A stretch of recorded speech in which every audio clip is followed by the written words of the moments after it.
मेरे बहुत अच्छे मित्र श्री मनोज झा जी हैं।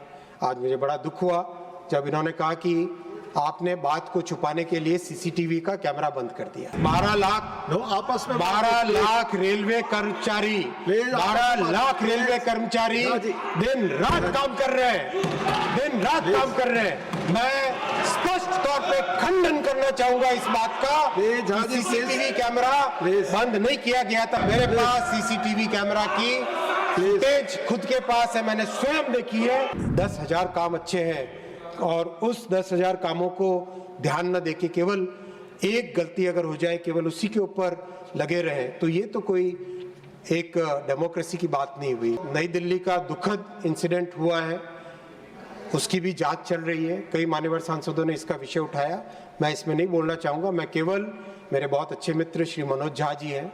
आज मुझे बड़ा दुख हुआ जब इन्होंने कहा कि आपने बात को छुपाने के लिए सीसीटीवी का कैमरा बंद कर दिया। किसी की भी बात 12 लाख रेलवे कर्मचारी 12 लाख रेलवे कर्मचारी दिन रात काम कर रहे हैं, दिन रात काम कर रहे हैं। मैं स्पष्ट तौर पे खंडन करना चाहूंगा इस बात का। सीसीटीवी कैमरा बंद नहीं किया गया था। मैंने स्वयं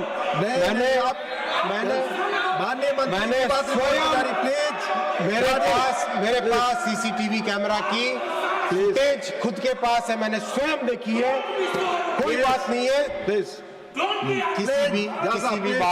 किसी भी बात में माननीय सभापति महोदय, माननीय सभापति महोदय, रिकॉर्ड पे जा रही है। हर जान, हर व्यक्ति, हर प्राण एक बहुत ही दुखद बात होती है। अगर एक्सीडेंट हो, हर एक्सीडेंट एक दुखद घटना होती है। सिर्फ माननीय मंत्री जी की बात रिकॉर्ड पे उसमें हमें कहीं पर राजनीति करने की जरूरत नहीं है, कहीं पर उस समय राजनीति करने की जरूरत नहीं है, बल्कि उसके बजाय हमें क्या हम उससे स्टेप ले सकते हैं वो ध्यान रखने की जरूरत है। No comment please. माननीय मंत्री जी आपकी बात है। सभापति महोदय, इस दुर्घटना के बाद में ये फैसला लिया गया है कि 60 स्टेशन पे कंप्लीट एक्सेस कंट्रोल किया जाएगा।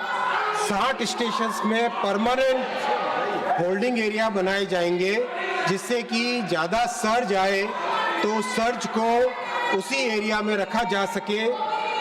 और pilot project new Delhi, Anand Vihar, Varanasi, Ayodhya और गाजियाबाद में ऑलरेडी चालू कर दिया गया है इन 5 स्टेशंस पे। और माननीय सभापति महोदय, जो पिछले साल छठ में और इस साल कुंभ में जिस तरह की फैसिलिटी होल्डिंग एरिया की गई, अब वो 60 स्टेशन में परमानेंटली लगाया जाएगा। 100% एक्सेस कंट्रोल करने का इन 60 स्टेशनों में निर्णय लिया गया है। केवल जिन पैसेंजर्स के पास कंफर्म टिकट है वही स्टेशन पे प्लेटफॉर्म पे जा पाएंगे, ताकि प्लेटफॉर्म पे किसी तरह की कोई भीड़ भाड़ नहीं आए।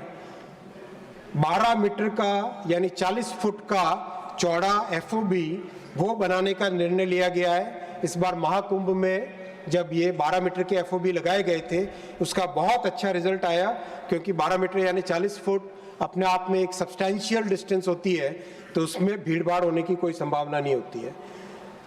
हर जगह कैमरास लगाए जाएंगे। महाकुंभ में वॉर रूम में कैमरा का बहुत अच्छा उपयोग हुआ था, और इन सभी के सभी बड़े स्टेशंस पे वॉर रूम बनाए जाएंगे। कम्युनिकेशन के डिवाइसेस टोटली नए जनरेशन के लेटेस्ट डिजिटल कम्युनिकेशन के डिवाइसेस लगाए जाएंगे, और जितने रेलवे के स्टाफ या सर्विस पर्सन्स हैं उन सबको नए डिज़ाइन का ID कार्ड दिया जाएगा। स्टाफ के लिए एक नई यूनिफॉर्म बनाई जाएगी, जिससे कि किसी भी क्राइसिस के सिचुएशन में लोगों को पता चल सके कि ये व्यक्ति रेलवे का अधिकारी है या स्टाफ है, तो आराम से उसके साथ संवाद हो सके। ये सारे के सारे डिटेल एनालिसिस किया गया है न्यू दिल्ली स्टेशन के इस इंसिडेंट का, और उससे जो सीखने को मिला, बहुत दुखद घटना हुई, हम सब उसके लिए दुखी हैं, लेकिन उसमें भविष्य में ऐसा ना हो वो करना भी हमारी जिम्मेदारी है।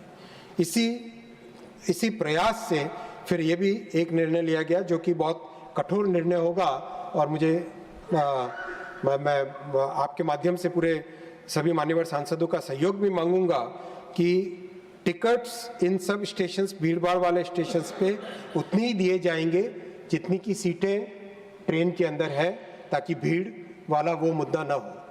साथ ही साथ जो डिमांड रहेगी उसके लिए करीब 80 के आसपास स्पेशल ट्रेन्स की व्यवस्था की जा रही है, जिनको इन 60 स्टेशंस के आसपास वाले एरिया में रखा जाएगा, ताकि अगर अचानक ज़्यादा भीड़ आए तो स्पेशल ट्रेन के माध्यम से लोगों को यात्रा की एक सुविधा दी जा सके।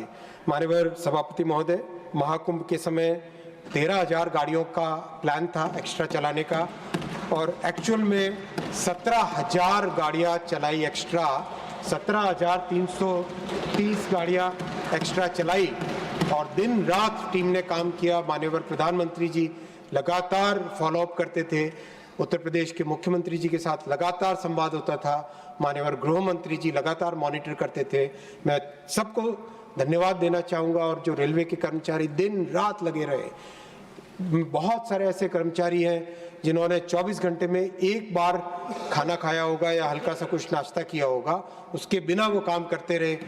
एक महिला कर्मचारी, एक महिला कांस्टेबल अपने बच्चे को अपने गोद में रख के यहाँ पे काम पे, ड्यूटी पे लगी रही। इस तरह के कमिटमेंट के साथ सबने काम किया माननीय सभापति महोदय।